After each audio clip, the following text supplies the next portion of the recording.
नमस्कार मंडळी.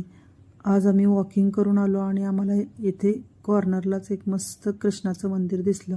खूप छान सुंदर होतं. इतकं सुंदर की त्या मूर्त्या बघताना मन मुग्ध होऊन जात होतं.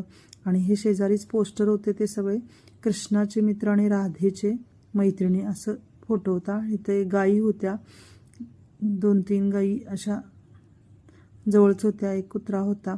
तर हे कृष्णाचे मंदिर खूप सुंदर आणि रेखीव मूर्त्या आहेत. त्यांना एकसारखे कलरचे ड्रेस घातले होते. तसेच शेजारी सुद्धा मस्त त्याच ड्रेसने छोटे छोटे कृष्णाच्या मूर्त्या सजवल्या होत्या. पुढे बऱ्याच फोटो होते, मूर्ती होत्या आणि उदबत्ती लावलेली होती. बाकी सगळं पूजा झाली होती कृष्णाची. मस्त वाटलं, गेल्यावर प्रसन्न वाटलं. मी आणि माझी मैत्रीण तिथे फोटो घेतले काही आणि व्हिडिओज घेतले, आवडले म्हणून. व्हिडिओ आवडला असेल तर व्हिडिओला लाईक करा, नवीन असेल तर सबस्क्राईब करा. पुन्हा भेटू